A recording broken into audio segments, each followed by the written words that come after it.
여러분 안녕하십니까。秋田今回もフライトジャケットをですね深掘りさせていただければと思うんですけれども、前回は A2 フライトジャケットに関して深掘りさせていただきまして、その動画をまだ見てらっしゃらない方はこちら。今回はですねスペシャルゲストバズ・ジクソンズブランドディレクター、そしてフライトジャケット塾塾長であられます亀谷さんをお迎えしております。はい、バズ・ジクソンズ亀谷です。よろしくお願いします。前回はA2 に関して熱いお話ありがとうございました。いえいえ。A2 を見る目がぐんと変わりました。変わりました。本当に変わりました。ああ、よかったです。もっと A2 がちょっとかっこよく見えて愛おしくなる感じになりますね。なんか見てらっしゃる視聴者の方も、そんな風に感じていただけたら、いや本当ですね。私も嬉しいです。ということで今回はですね、MA1 はいについてちょっと深掘りさせていただければと思うんですけども、私の頭の中では MA1 イコールキングオブフライトジャケット的な王様的な存在ですね。もうそうなんですね。はい。これなんでこんな風にもう唐突に言ってしまいますかと言いますと、やはり長い間改良されて、たどり着いたのがもう本当に完成度の高いジャケット。なるほど。だからもう最初からそんなことを言ってしまいます。もうそれぐらい最初から言ってももう遜色ない。遜色ない。それぐらいこだわり抜いて改良されて研究されて出来上がったのが MA1 なのですね。もう完成度が非常に高い。なるほど。はい。今日はまだ今回もめちゃくちゃ楽しみですね。はい。前回も結構ロングで撮らせていただきまして、はい、今回も長くなりますよ。はい。MA1 はやっぱりなんかお好きな方多いですもんね。うん。実際。やはりその先ほどのね前回の A2 にも代表されるに本当に無駄のない装飾、シンプルがゆえにこう着やすく、かつ機能美あふれるディテールが詰め込まれたジャケット。もうなんかこの言えば見出しだけでちょっとお腹いっぱいになりますね。あ、なりますか。じゃあ MA1 はどういう時に着たジャケットなのか、そこからちょっと話を入ろうと思うんですけども、米陸軍航空隊から米空軍に変わったあたりですね、そのあたりからもうフライトジャケットって気温域にどこを飛ぶか どういう地域を飛ぶかによってカテゴリー温度分けされたジャケットなんですね。で大きく分けるとライトゾーン、これが摂氏10度から摂氏30度の気温域、でインターメディエート中温域ゾーンというのはそのマイナス10度から摂氏10度、最後がヘビーゾーンといいまして寒冷地仕様ですね、これがマイナス30度からマイナス10度、大きく分けてその3つの気温域のカテゴリーに分かれて開発されたジャケット。なるほど。そのインターメディエートの真ん中が MA1 そうですね。で一番最初というのはやはり革製の時代ですね。第二次世界大戦とかそのあたりからインターメディエート用の目的のジャケットが出てきて、それが B6 というもう全部シープスキンの短く刈り込まれたシープスキンのジャケット、革の調達の困難になってきて難しくなったことですとか、なので当時とすればよりパイロットが快適に任務を遂行できてかつ作りやすい縫製しやすいっていった風にどんどん進化してきたんです、進化してきたんですね。それが何年代ぐらいの？それがですねムートンのものが1939年とか40年代初めですね。40年代初め。で43年ぐらいになりますと、コットン製のフライトジャケットに変わるんですね。それがこちらにある一番手前にあります B10 と言われる B10 ですね。いや今こちらにもないですけど B6 の後継モデルが B10 ということですね。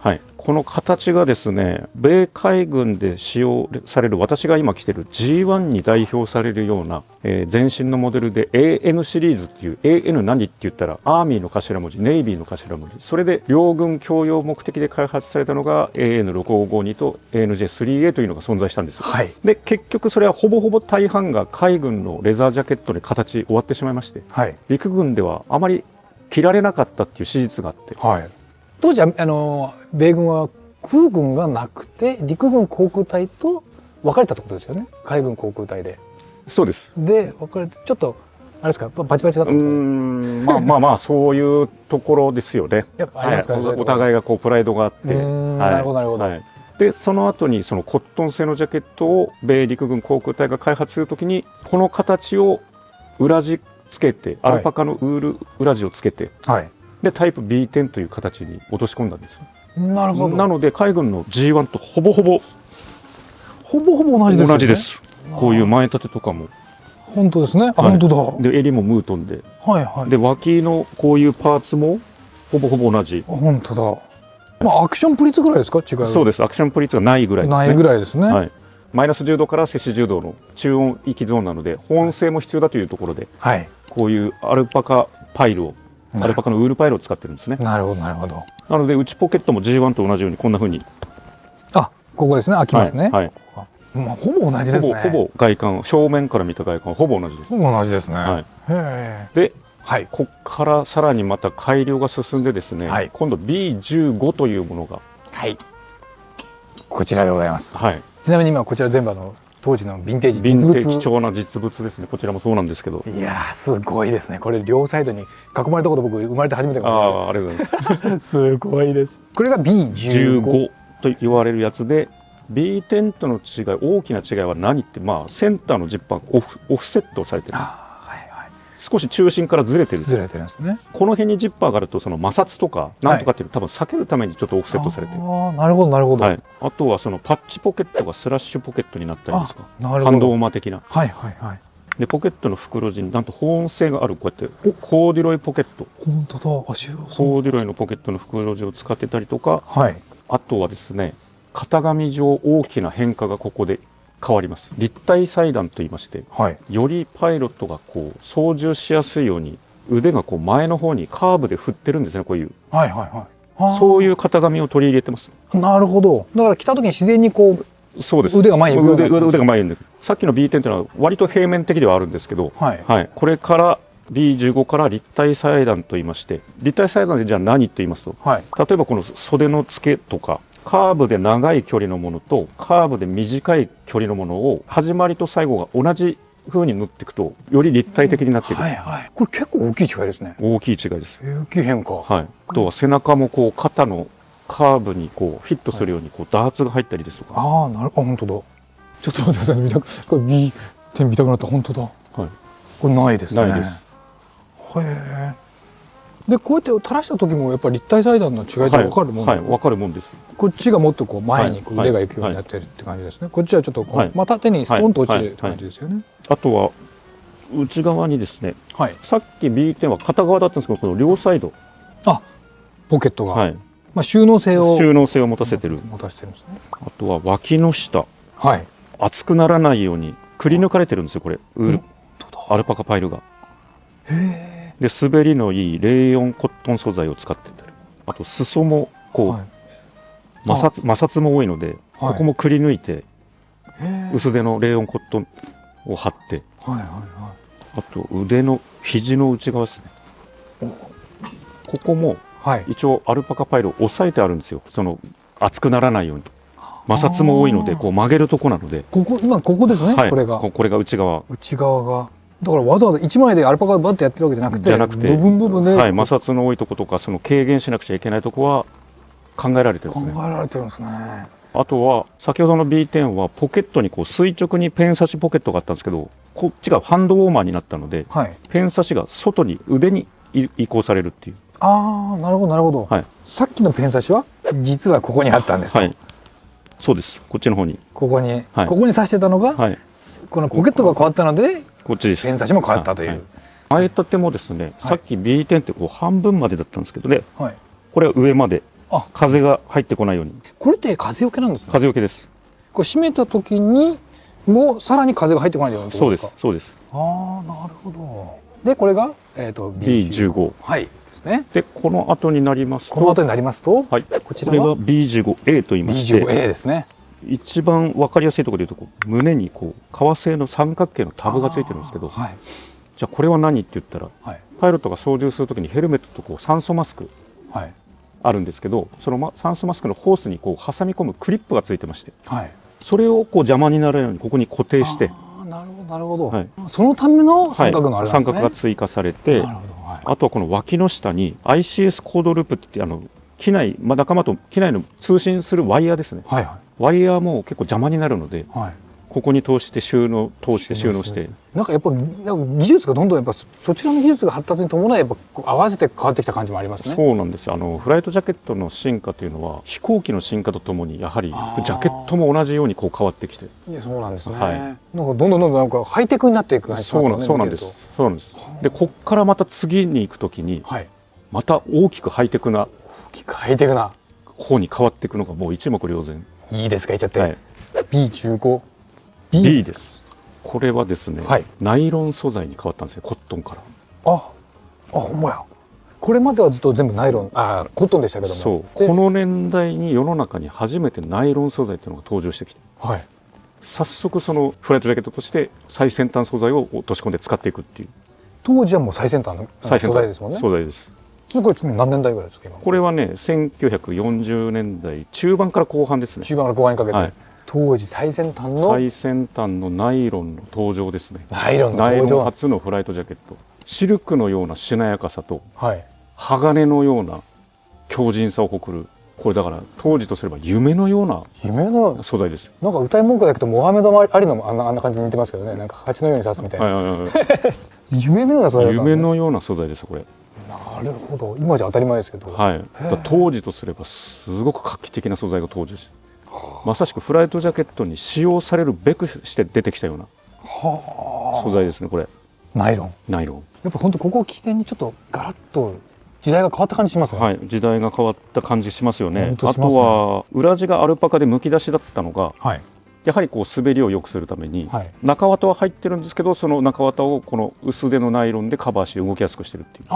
こう中に中綿が入ってます。中綿は先ほどのアルパカモヘアじゃなくて、はい、今度コットンとウールの混紡ですね、の素材が入ってます。ナイロンライニングでカバーすることによって動きやすくなりますし、あとはアルパカがむき出しですとどうしても虫食い、ウールなので、そうなんですね。虫食いもこれだと防げます。虫がどこからも入りようがない。確かに、はい、かつ滑りやすい、着やすい、本当に夢のような。それが B15B からなんですね。B15B からで、さっきの B15A で説明するの忘れたんですけど、ポケットのペン差しが4本、はい、これさっき2本でしたけど、はい、これで4本。 B15、これ A ですよね。 A です、A で4本になって、今度こっち4本のまま今度シガレットポケット、タバコサイズも入りますよっていうジッパー付きのポケット。なるほど。シガレット、もう基本当時はみんな吸ってたんですよね。はい、でこのペン差しの中にペンプロテクターっていうのが当時入ってまして、はい、ペンを刺してそのナイロン突き破らないように、ペンキャップなんて僕ら呼んでるんですけど、はい、それも真鍮製のものが入ってます。入ってるんですね、はい、当時から細かいですね。細かいです。でペンをやっぱり使うことあったんでしょうね。いっぱいパルプのでしょう。です。なるほど。必要だからこそやっぱこういうディテールが搭載されてるわけですからね。そうですよね、はい、でこのさっきのホースクリップタブもですね、はい、両胸に三角形がついてましたけど、今度フロントに長方形だけになったりとか。本当だ。だからこの両方で三角形じゃなくてもこれで大丈夫だってことになったんですよね。そうでしょうね。はい、ここは同じですかね。ここは同じですね。ただポケットの今度さっきコーデュロイでしたけど、はい、今度はこれ今触ってるのがウール素材なんですけど、はい、この反対側ザラついてるの分かりますか？これがね、反対側ナイロンなんですよ。そうなんですね。1枚の布地でナイロンと反対側使うとこうやってウール二重織り素材っていう。でこのウール側はこの B15B のポケットの袋地にこう保温性があるように使って、これをひっくり返すと今度ライトゾーンってさっき摂氏10度から30度のフライトジャケット L2 とかっていうのがあるんですけど、それのライニングをナイロン側使ってます。そうなんですね。だできるだけその同じ素材を共通していろんなアイテムに使うことでコストダウンも図れて、なるほど。ある程度効率も図っててとか。なるほど。はい、あとはこのジグザグステッチですね。これも結構ね、ミシンをこう止めてまた直線でまた止めて直線でって時間かかるんですよね。これは何ですか？その丈夫さのためですか？ウールパイルをこう動かさないように、あとこの屈曲に対してある程度こう、フィットと言いますかね、動かないように。面白いですね。パッと見たったの三角形のジグザグかと思いきや、そういう理由を聞くと違って見えますね。ここもね、中綿と同じ素材が入ってます。そうなんですね。ここまではコットンから B15B のナイロンには変わったんですけど、当時の軍機定食オリーブラブ、ここまではですね。までは B15B まではオリーブドラブ。革新的な変化のあった B15B の次がやっぱり B とくれば C ですよね。B15C、 こちらですね。もうパッと見変化がありましたね。先ほどの B15B もエアフォースマーク、米空軍のエアフォースマークがここに本来入ってるんですけど、薄くなって消えちゃってますね。うっすらありますね。なんですけど、米陸軍航空隊コットンの時代はアーミーエアフォーシズっていうマークなんですけど、このモデルから US エアフォース、米空軍に独立して、はい、でこの B15C からそのシンボルカラー、独立しましたよっていうシンボルカラー、エアフォースブルーという色が採用されるんです。これだからネイビーというじゃなくて、実はエアフォースブルーなんですね。はい、エアフォースブルーと言った方はかなりマニアックな方。マニアックな。じゃあこれからそういうようにします。僕、エアフォースブルーですね。はい、パッと見たら。はい、今度これまでファスナーのサイズが小さかったのがちょっと大型化されて、でフロントにまた移行されます。ちょっとオフセットだったのがまた戻ってきて。なるほど。これは大きくなったのはやっぱり開けやすくするためですね。そうですね。掴みやすくするために。あとジャケットもそれなりに厚手なので、耐えられるもの。なるほどなるほど。ライトゾーンはいつまでもずっと小さいジッパー搭載してるんです。そんな中綿も重量感がないので、中綿もないし、重量感のあるものはハードユースに耐えられるようにこの大型化されて、さっきのジグザグのステッチもそのまま継承されて、色は変わりましたけどポケットも同じ素材、ナイロンとウール。本当ですね。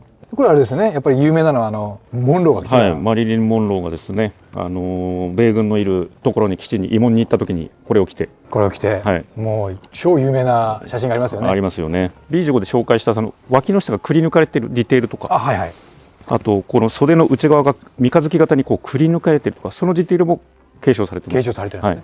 B15B も継承されてます。じゃあずっとここまでずっと継承されてるんですね。この素材も同じですか？はい、ムートンですね。天然ムートンで。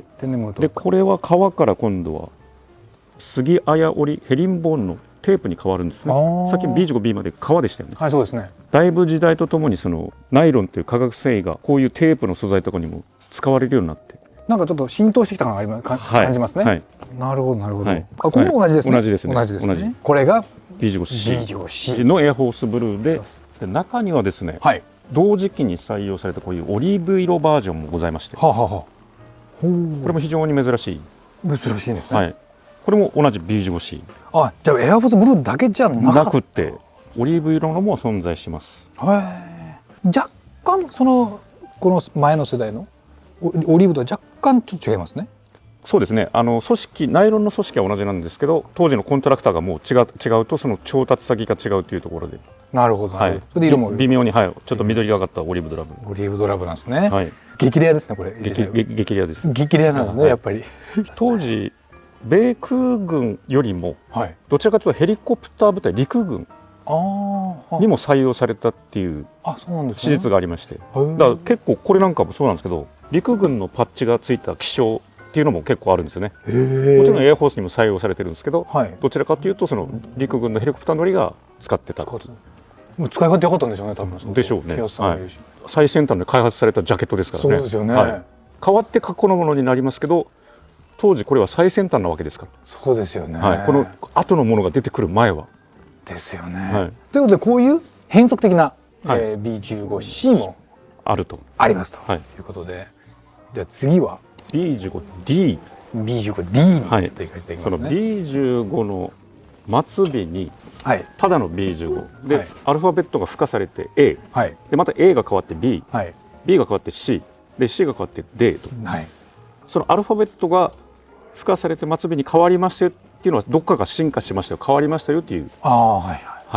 でここは何が進化したかということですよね。これはですね、その前身モデルとなった B15C のエアフォースブルー、当時とすればそのシンボルカラーとして採用はしたものの、いかんせん濃色なので熱を吸収しやすいという、飛行機また高度飛ぶじゃないですか、そうすると余計熱を吸収しやすくなって、これちょっとあれですね。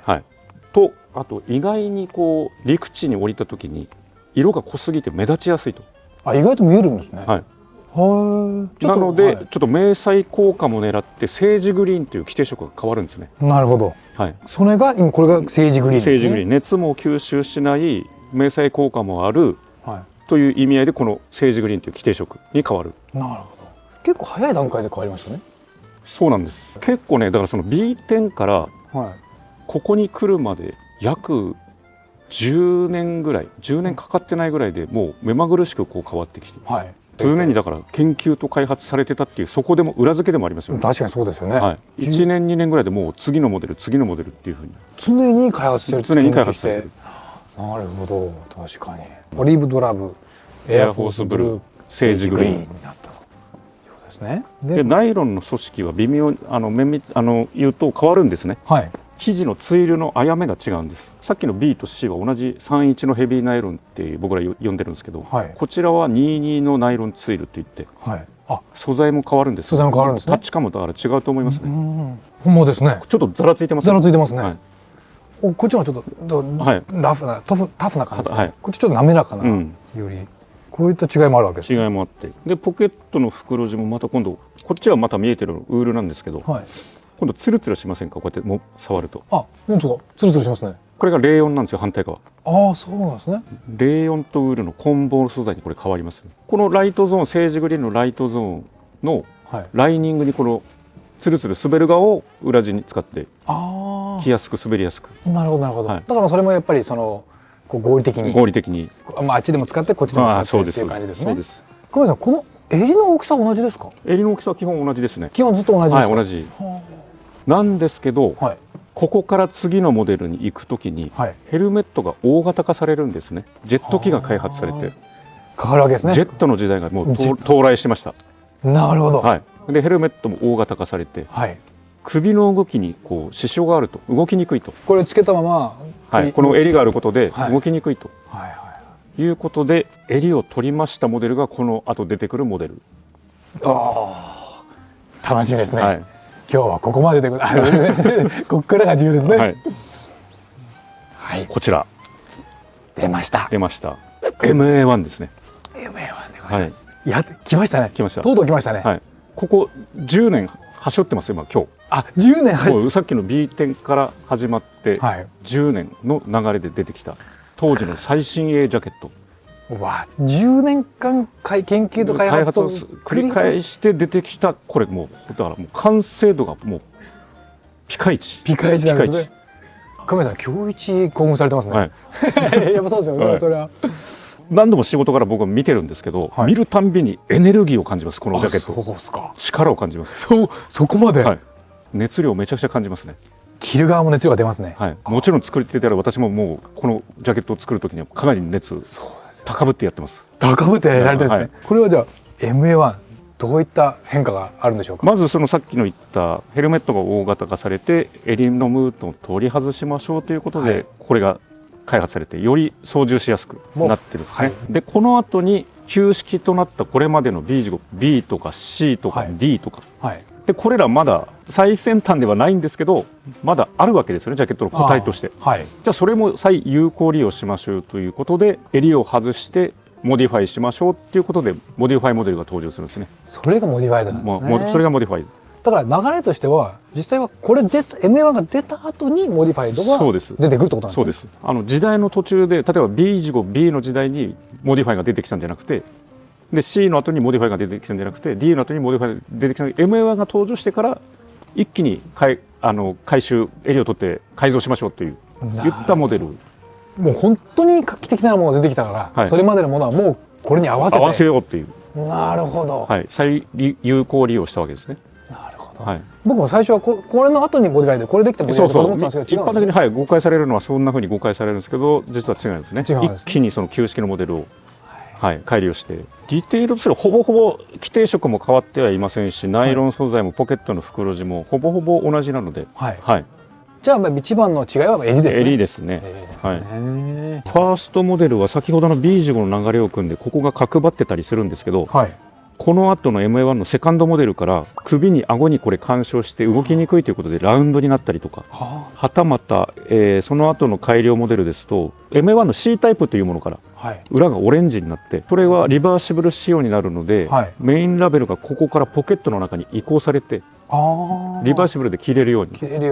オレンジにリバーシブルする理由っていうのは何ですか？例えば撃墜もしくはその飛行機の不具合で山中に不時着した時に、はい、目立つようにオレンジで来てで助けを待ってたんですね。